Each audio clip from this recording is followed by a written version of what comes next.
आज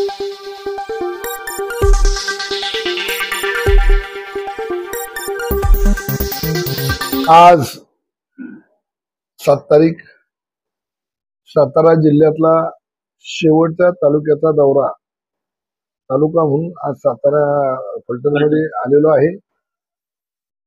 उद्याच्या 3 तारखेला पक्षाचा 66वा वर्धापन दिन आहे आणि हा वर्धापन दिन साजरा करण्याची यजमानपद हे जिल्हा सातारा जिल्ह्याकडे आलेलं आहे। ही जबाबदारी जिल्ह्यातल्या प्रत्येक कार्यकर्त्यावर टिपलेली आहे।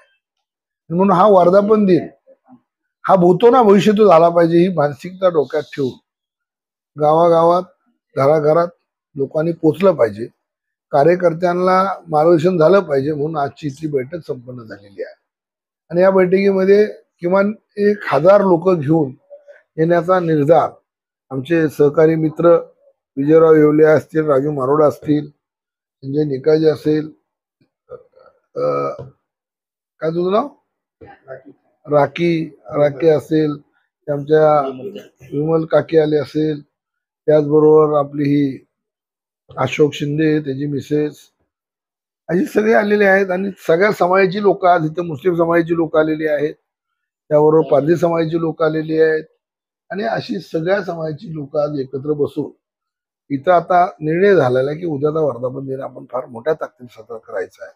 वर्धापन दिन हा तुमचा स्वाभिमान जागा करण्यासाठी, वर्धापन दिन हा तुमच्या अस्मितेच्या लढ्याला पुन्हा एकदा हवा देण्यासाठी आणि पुन्हा एकदा तुमच्यामध्ये ज्या काही गैरसमज असतील ते गैरसमज काढण्यासाठीचा घेतलेला आहे। उद्याचा वर्धापन दिन फक्त पक्षच करणार आहे आणि हा पक्षाची जबाबदारी, त्यामुळे पक्ष दुसऱ्या कुणाला ह्यात इन्व्हॉल्व करणार नाही। हे बळण आपलं कुणाला तरी यजमान बोलवायचं आणि करायचं असलं नाहीये। रामदासजी आठवले यांच्या उपस्थितीमध्ये त्यांच्या प्रमुख उद्घाटक म्हणून तेच असणार आहेत आणि त्यांच्या अध्यक्षतेखाली हे सगळं होणार आहे। पण मात्र याही पलीकडे जाऊन मला एक सांगायचंय की आता वर्धापन दिन संपला की निवडणुका येत आहेत समोर। येणाऱ्या निवडणुकीमध्ये आपलं काय की भूमिका तिथं लोक स्पष्ट करणार आहे आणि हे वादळ महाराष्ट्रभर सुरू झालेलं आहे आणि आम्हाला आता चिन्ह मिळालेलं आहे, ऊसवाला शेतकरी, ऊसधारक शेतकरी म्हणून आता पक्षाचं रजिस्ट्रेशन झालेलं आहे।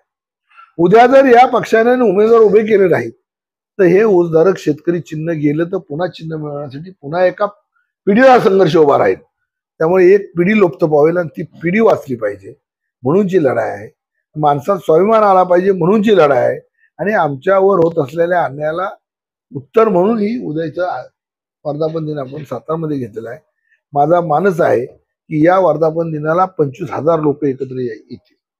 हे जिल्ह्यातून एक 25,000चं टार्गेट आहे आणि मग इथून काय येतील ती येतील लोक, पण 25,000 जिल्ह्यातनं होतील आणि सगळ्यांनी सरळ हातानं पुढे यायचं आहे आणि आमच्या ज्या गाड्या वगैरे येणार आहेत याला काय कोण स्पॉन्सर राहणार नाही।